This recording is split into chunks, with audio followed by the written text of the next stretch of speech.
Welcome to The Abstract, a podcast where we interview some of the biggest voices in legal to uncover how they've grown in their careers, handled difficult challenges, and become leaders within the industry. A key theme we've explored throughout the podcast is the importance of moving away from a traditional perception of legal as a blocker and a cost center, and instead positioning legal as a true partner to the business. A big component of this is building collaborative and productive relationships with different stakeholders and different business teams. And that's the theme we're going to explore in today's episode. We're going to take a look back at some of the advice and experiences industry leaders have shared on our podcast, starting with our very first episode with Niedermeyer and Brenda Perez from Apollo.io.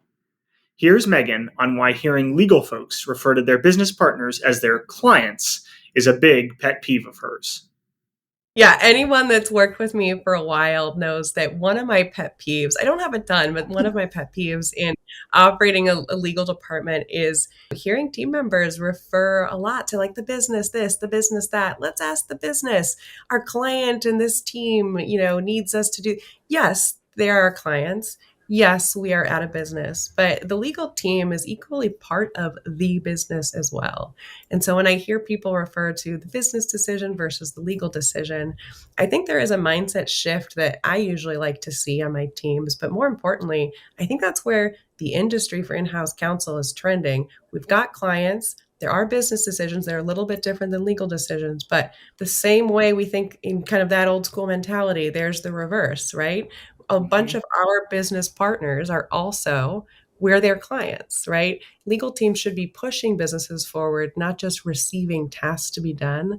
And so if a legal team doesn't equally view themselves as part of the business, making business decisions, asking the marketing team to do something and the finance team if we can tweak that and the product team if we can figure out a different roadmap, then that symbiotic relationship is lost. And I question really the value of legal over the long term of a company unless I can propel it differently than it's operating today. Yeah, Brenda, how about your sort of mindset? Because legal ops, of course, right, sits to serve partially the process within the legal team, but really to serve sales, go to market, like other functions. Yeah, I think I really see it as partners as well. Apologies in advance if I accidentally say client every once in a while. But, I definitely see other teams as partners, right? I know that attorneys are providing like legal advice and sometimes strategic advice, but we're really working together. We're on the same team. I think sometimes it's maybe the culture of the company if they show if there is that collaboration between teams, that they're working together and not just for the other team. I think I really like to see it in legal teams or at companies where legal teams are brought into the other teams early in on the relationship, whether it's like, inviting the legal team member to their recurring weekly meetings or to like a strategy meeting or even to an offsite every once in a while would be nice too. And then the legal team member really gets to know the other team, right? They really get to understand their strategy. They're embedded with that team. And so when they are brought in, it's not just like, calling your lawyer or calling your attorney to help out with this advice. They can really jump in and chime in when and where needed. And I think that collaboration makes it feel like partners and not like your client. Yeah, Brenda had like the magic words right there with partnership and partners. And that's where I view legal ops as like this glue between the legal department and all of the other departments out there. With the right legal ops person and the right, mindset and the right like partnership oriented focus, legal ops is such a critical, stickiness to really understand how does legal match to the processes that the rest of the departments have adopted. And then like, how do we help those departments like iterate a little bit based on some of our roadmap items. And so it's very symbiotic, and that partnership all depends on the stickiness of a great legal ops hire. What Megan mentioned is a trend we've been noticing throughout the podcast. In our second episode, Doug Luftman, who is now Chief Operating Officer and Chief Legal Officer at ScaleWith, discussed why establishing your presence within the business and earning a seat at the table is so important for in-house legal counsel. I think the first is recognizing that not everyone has interacted with a lawyer in the past, or if they have interacted with a lawyer, they may not have had the most positive experience with lawyers in the past.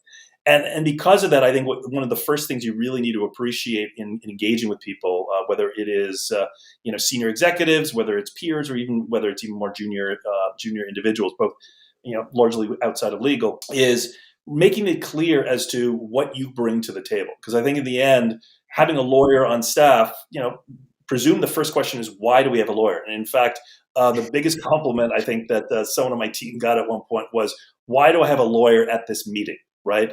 And what that did is it opened up the opportunity for them to say, well, look, I'm a product attorney and I'm here because, in order to give you product legal advice, I need to understand, the product, the technology, your roadmap, the ecosystem, and then, on and on and on. And so it provided that opportunity to really then explain the role and explain how you're curious about what's going on. And most importantly, that you care about what your client or your business partner is doing, rather than it being this ivory tower. Because ultimately, if you are removed from basically the business and either sit in your office or at your home and you're really only engaging just to answer a question, what ultimately happens is you get into this ivory tower where suddenly you appear to be the tower of no, where you're you only stop deals from happening, or that you just don't understand the context around what the advice is that you're giving, and people go, so-and-so just doesn't get it, right? And you wanted people to think of you not as a lawyer, but really as their business partner that just happens to have legal expertise that can then look at things through a legal lens.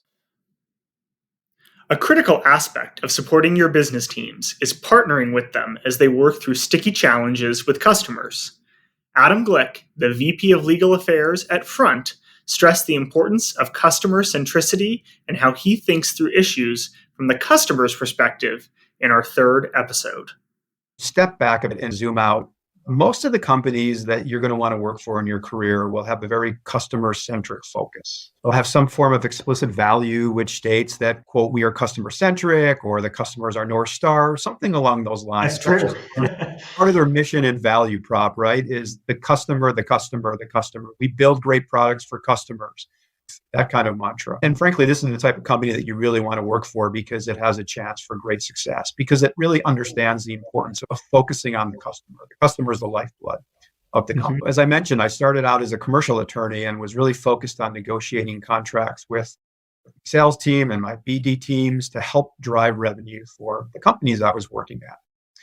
And I really learned quickly that even during challenging or even sometimes even contentious negotiations with customers and their legal departments, you must remember that customer is the lifeblood of your company, right? That customer relationship needs to be built and managed over time, because without customers and revenue, there is no company for you to provide legal services for. So you really need to make sure you understand that and the importance of onboarding customers into the company you're working for. Building those interactions with those customers, absolutely critical. Customers remember their interactions with their suppliers. They even remember their interactions with the legal department of their suppliers. And through those respectful interactions, you can help build long-lasting relationships. I remember being at probably at Splunk, maybe it was Nutanix, and just having conversations with lawyers at these companies that we were selling to. And there were some difficult conversations pertaining to the contract terms. But Sure. when we would have some sort of quote unquote sidebar conversations between the lawyers, and we were just trying to develop relationships and talk about how our business needed to be a little bit more flexible at times. But building those relationships with lawyers just helps smooth out some of the edges. And I was able to leverage those relationships for subsequent negotiations with those customers and just build alignment with them, which I think was really helpful moving forward. And then you need to consider what your internal clients are thinking about as well, the people that you're representing in your company, right? They'll have so much respect for your work and your partnership if you're aligned with their desire to help their customers, especially salespeople, right? They need to get those customers in order to get compensated for the work that they're doing. And a legal team really builds long-standing and productive relationships with its sales team by helping them facilitate those successful legal negotiations on a consistent basis. But I think that's really important. Don't forget about building relationships around customer success with your own internal clients as well. And then I guess lastly, another thing to consider is always consider the type of customer that you're negotiating with or that you're communicating with, because not all customers are the same, right? Some are larger. Some are going to come from more highly regulated spaces. And larger customers are traditionally going to be more risk averse. They're not going to be as flexible. They might want to use their contract paper. So you need to consider how to apply different levels of risk tolerance to those discussions. You actually might need to acquiesce on some provisions that are important to you in an effort to get the negotiation completed. Obviously, you need to clear that with your management team, especially if you're a junior attorney, but an experienced manager will really understand how you need to flex at times. And then once you get those larger enterprise customers on your platform, all that hard work, I remember I went through some negotiations that took 3, 4, 5, 6, 9, 12 months back in the day. Wow. And even once you get those customers onto your platform or into your ecosystem, even if the terms aren't as optimal as you desire, they're going to continue to buy from you. Assuming you're providing them with good quality product and service offerings, they're going to continue to buy for you. They're going to be bellwether customers for you. So it's worth all that energy and effort you put in order to get that customer as part of your company, into your company. Adam touched upon an important responsibility of the GC or in-house legal leader, which is championing the business in front of customers and building relationships with internal stakeholders around customer success. In our 6th episode, Celaena Powder, the VP of Legal at Seismic, had more insights to offer about building relationships with AEs, especially when you're working with a longer run enterprise sales motion. Is perspective. These are long deal cycles. These can be anywhere from 6 months to 24 months. And that is 6 to 24 months of this AE dating this customer. And they are eager to walk down the aisle. So know that when you're coming in, you're actually coming in at the tail end of a relationship this person has been building for potentially years. So have that perspective. Understand that that's where that urgency is coming from, is that you're actually at the last mile. If you can get involved early, get involved early. Start to understand that customer, start to understand those challenges. Maybe that's in product solutioning. So for example, I work with our financial services customers a lot to provide that compliance and regulatory lens and have those conversations. But get involved, understand leverage. A lot of times we think about, well, this is a really big name. There's no way that I have any leverage against them. But that be true. If a customer goes through a 9-month RFP, they don't want to do another 9-month RFP because that liability cap is slightly different than what they did on the last one. So understand the leverage. What are you bringing to the table? How much do they like you? What did they go through to get to this point? And then really work with your AE, link arms, work with them. If you are on a messy deal with a lot of different points, leverage them, work with them, say, hey, these are some of the challenges we're facing. Can you back channel to procurement or to your champion to figure out where they've given room in the past for this? I think that's something that is often underutilized, is that back channeling. You don't need 9 legal conversations. You can actually get a lot done without lawyers on the call. And the lawyers on both sides will also be very appreciative because we don't have a lot of time and energy to be talking about the same things over and over again. And so navigating the behind the scenes relationships is highly effective. I also really like something that my team has adopted, which is before these big calls, do the internal strategy call, get aligned. Can I give something on the legal side to get better commercial terms? If you tack another year on that contract, I might be more flexible on a liability cap because I see that you have more skin in the game, that you're going to stick with us. The risk profile changes a little bit. And I think you earn a lot of credibility with your AEs when you're thinking about it from these different perspectives and really winning them some points. They might even be comped in ways that you can help them while also maintaining a reasonable risk profile and getting the deal done. I think that relationship is really critical. And I have some folks on my team who have fantastic relationships with AEs that they work with over and over again. Frankly, I'm proud to see grow and facilitate great customer experience. Historically, there has been a perception of legal as always being in favor of mitigating as much risk as possible. On the podcast, Celaena also went into how she transformed how legal was viewed at Seismic. The commercial team, which was the only team in terms of legal at Seismic, was severely under-resourced and didn't have the right tools and skills to be serving Seismic at that size and stage of life.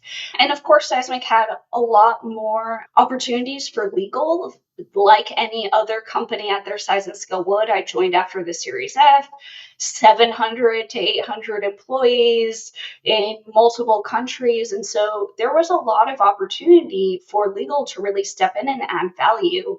But overcoming that initial, frankly, legal sucks hurdle was a challenge. And I think a lot of what I did was organic, showing people there was somebody smart who could help by coming to meetings and saying, hey, that sounds like a challenge. How are you navigating that? Can you help me understand your perspective on this? Asking a lot of questions and raising a hand to help out over time made a big difference. I think when people realize that there's somebody smart and willing to help, they like you and they want to bring you in. And so we had always had this negative perception. And by the way, those two contracts admins when I started are still at Seismic in different roles, somewhat related, but different roles, because it wasn't that we didn't have good people. It was that the history around legal just wasn't there and the resources just weren't there. And so over time, I ended up getting more budget. I ended up being able to prove the value a little bit more. We built out the function and the pendulum has swung completely. I do a biannual how are we doing survey to get anonymous feedback from stakeholders across the business. And when I first joined, it was legal sucks, legal's so slow, why do we have to send anything to legal?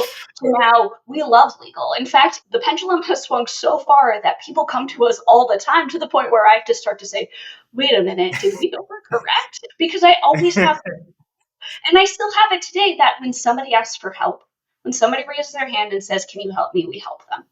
Always, always. And now everyone comes to us for help. I want to ask you a follow-up on how you've sort of transformed the perception of legal and rebuilt that trust.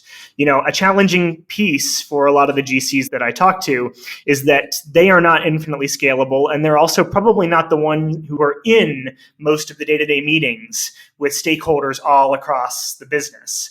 And so it's not just the GC that needs to be trusted. It's not just the GC that needs to have great relationships with sales leadership or product leadership or engineering leadership. It's also, you know, the rest of the legal team and function. Can you tell us a little bit about how you've tried to set up the rest of your team for success and done some coaching, even tips you have for folks who are in your shoes? Yeah, and you're absolutely right. We are not fonts of infinite time and energy. When I joined, a lot of it was frankly brute force. I needed to prove to the business that this was something worthwhile, but that was a tough year, and there's a lot of time and energy trying to tackle a lot of different things by just saying yes a lot. But you are absolutely right. Everyone can believe in me and can love me, but I am not in all rooms. I now have a team of 8 on the legal side and another 8 on the security side.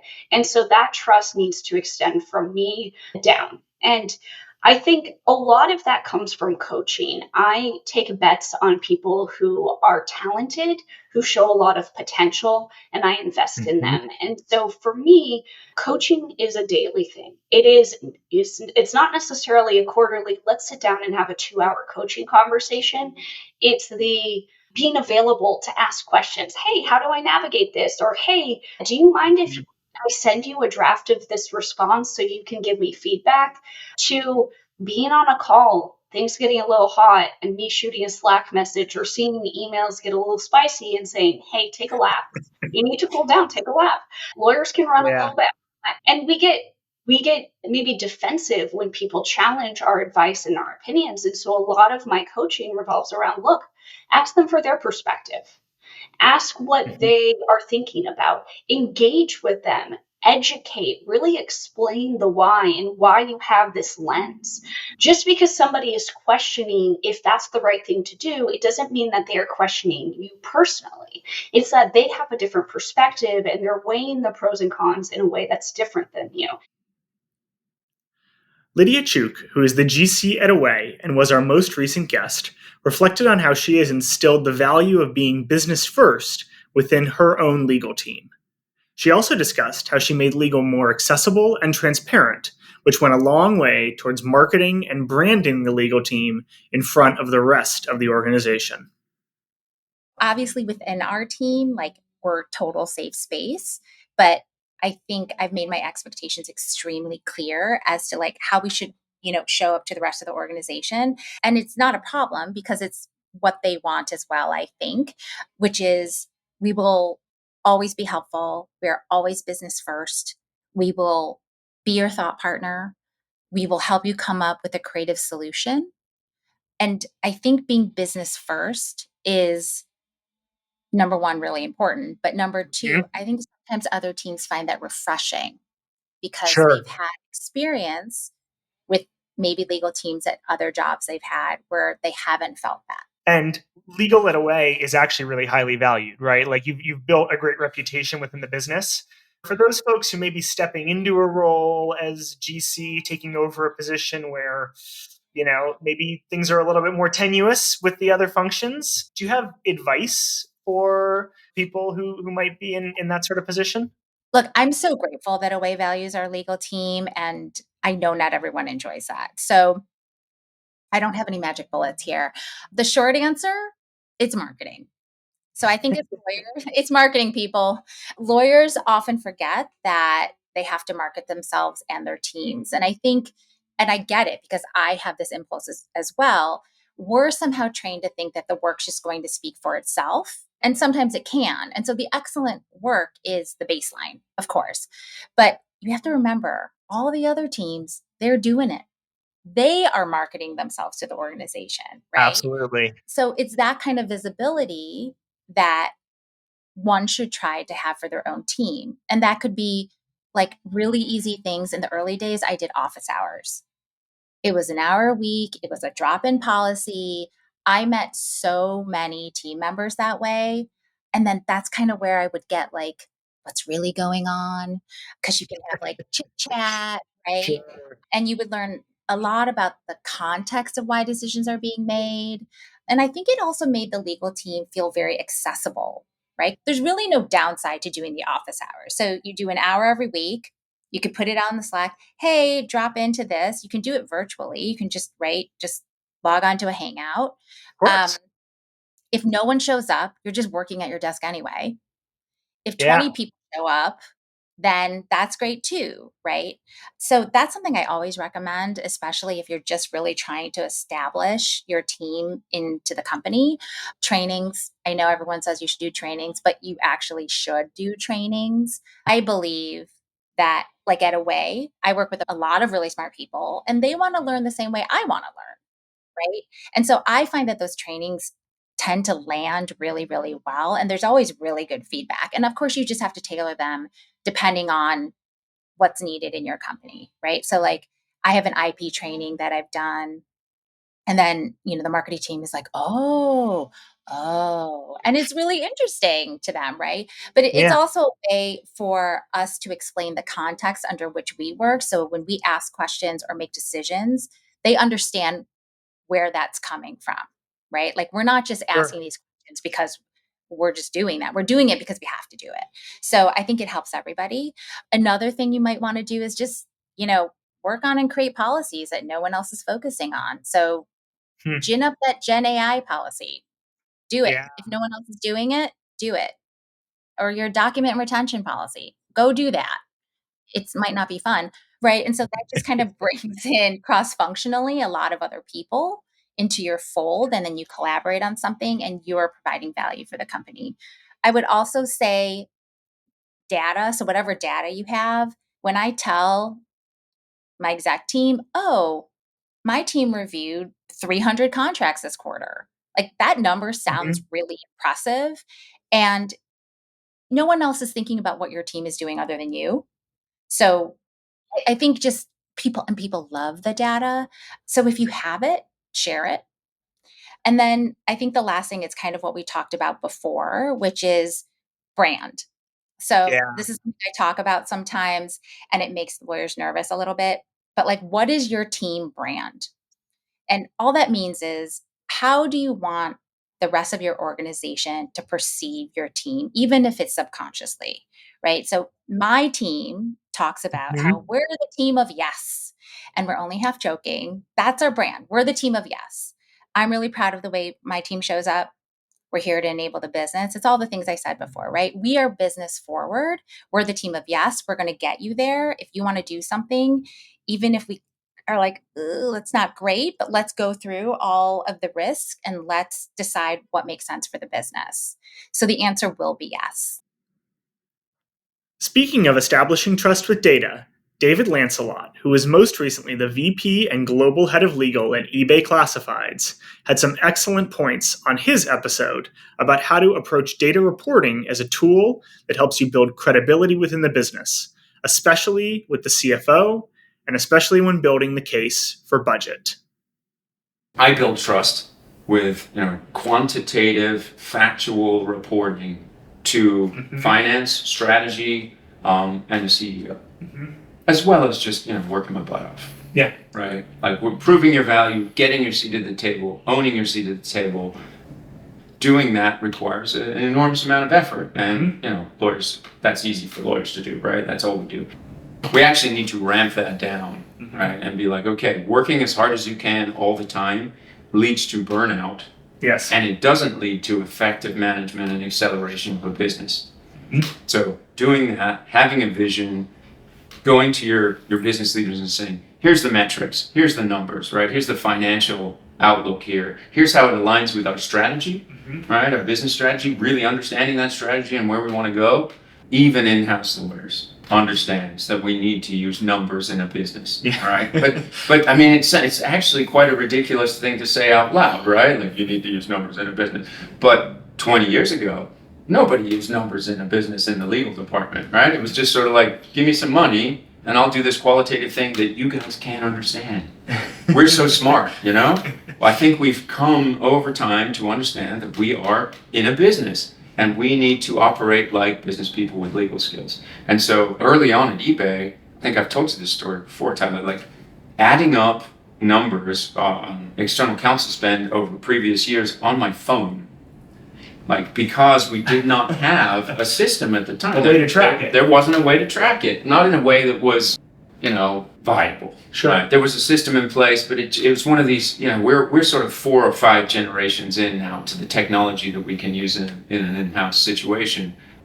This is sort of second generation, very painful to use without, being a SAP developer. Yeah. So I just had to go in there and be like, okay, here's all the years in the past. Let me add this up so I can try and project forward and then make a graph out of it. And I got to say, my biggest partner in that one is the strategy team. Strategy, go to strategy and be like, I've got this crummy looking, PowerPoint. Yeah. And they work their MBA magic on it. Right. And boom. Bain trained them well. Bain trained, exactly. They're at Bain or McKinsey or whatever, and they did that 2-month PowerPoint thing they all do. And then you got something shiny that you can use for a long time and then just sort of update once you put the hard yards in on the initial stuff.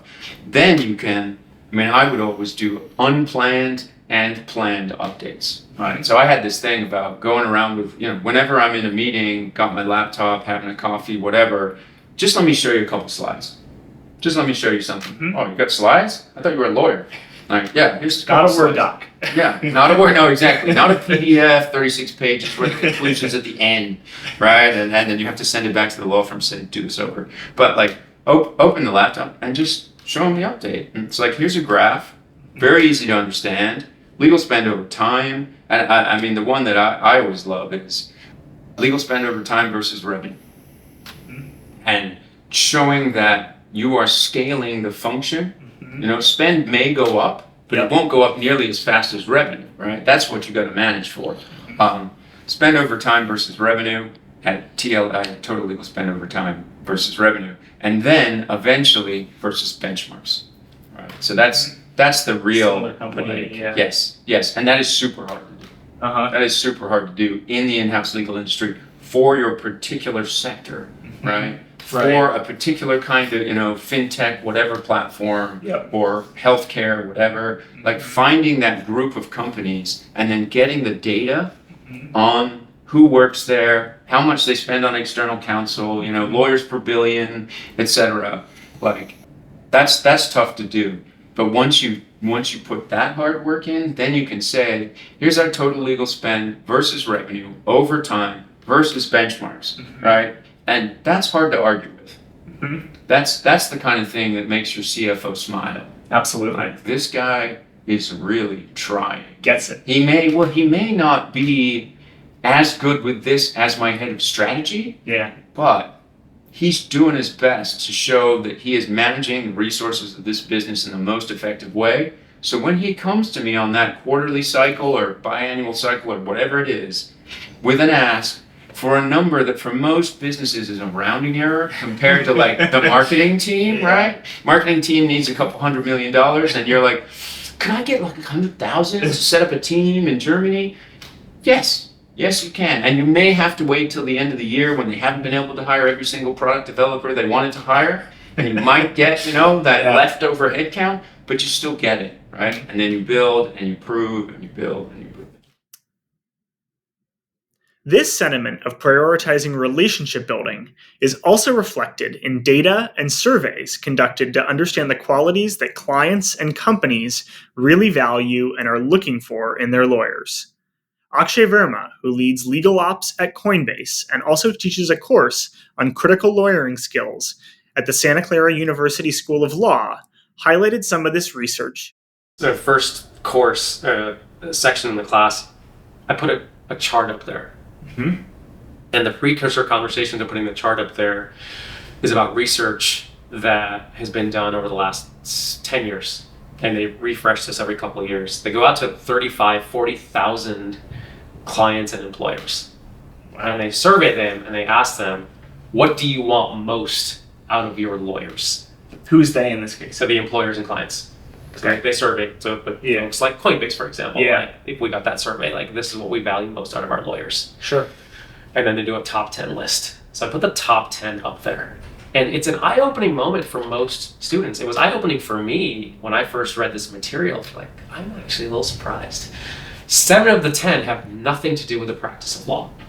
And near the top is relationship building. Interesting. Right? Invested in the values of your employer or your client. Responsiveness, work ethic, intentionality around those kinds of things, right? They don't teach any of that in law school. The 3 that are not in that category are more hardcore, kind of hard skills that you do teach in law school: oral advocacy, communication, research skills, right? Your typical lawyering stuff. But that's only 3 of the top 10. So that then really launches into a lot of the rest of the stuff that we talk about. You'll learn the other 3 in law school. Sure. The other 7 you already have, because those are life skills. But guess what? They're the most important career skills in this profession. And I'm not telling you that. Your clients and employers who are going to be paying you money are telling you that. So maybe we should listen. And so that really then gets into conversations around relationship building. And I firmly believe, in the in-house world, it's the bedrock of how anything gets done. When you need people to go bat for you, when you want to go bat for someone, when you're in the muck and things have gone south, for example, in a CLM implementation, you need to draw upon those relationships. Be like, hey, look, we're going to get through this, but I need you to trust me, or you're being asked that. That's really critical, because that's how you get through the really tough. Anybody can get through the bull market. That's easy. Sure. It's the bear market that you really, really want to kind of have those relationships solidified that gets you through it. To close out this episode, I want to resurface a framework that David Lancelot discussed in our 5th episode. Listen to him speak about scaling the legal function like a business function and enabling legal team members to become business co-leaders. There's a number of ways to do things in-house, but one way is sort of the old-fashioned way, which is what I call throwing lawyers at the problem. Yep. Right? Like just more and more lawyers react to everything. Everything's qualitative. You business people, you can't really understand what we do, so just give me a lot of money, right? And then it'll keep going, and then you'll have this massive legal team. And everything will get taken care of, probably with a very high sort of risk aversion to everything. Probably a lot of people who have to say no to stuff, not because they really think it shouldn't happen, but because they just don't have the time to do it. Because all they're doing is just reacting all the time. So what I tried to do, and what the team tried to do, and my leader at the time, Karen Schwab, tried to do, is instill a sense of, we're going to scale this function like a business unit. Right? Yeah. The legal function like a business unit. And the way we did that at eBay Classifieds was to say, we're going to build a centralized commercial contract function off the, associated with the eBay ops, legal ops function, and use that to take in, like, we had a massive contract volume, right? We had something like 4,000 deals a month. Wow. On like Salesforce, right? And then under that, we had hundreds and hundreds of revenue deals that had to be reviewed from all of these countries all around the world. And so that was like, I initially thought, we can't do this. It's impossible, right? There's no way that we can have a central point that reviews all of this stuff and deals with it, and however we're going to deal with it for Denmark, Germany, Australia, Canada, South Africa, languages. Mexico, totally, exactly, Argentina, tons of places where they want to deal in their local language, local law, all the customary stuff that you might run into. I have tons of stories about dealing with businesses in Argentina, or even law firms in Argentina, but it really seemed like an impossibility. But I have to say, with the help of some super strong people who built that function on my team, we were able to, over time, over a sort of 3-4 year period, pull together a system for dealing with all that volume and doing it in a super effective and scalable way. The goal of that wasn't do things fast and cheap.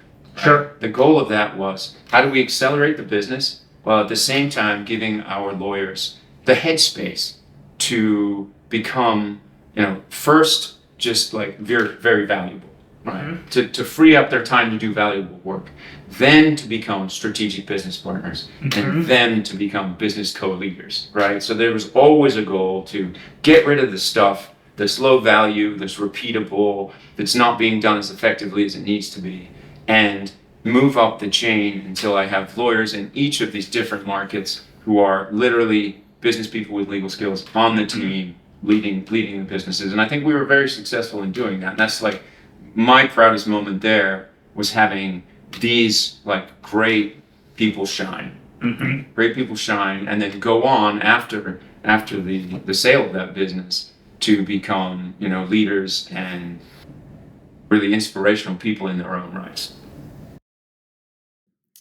That's all we've got for today, folks.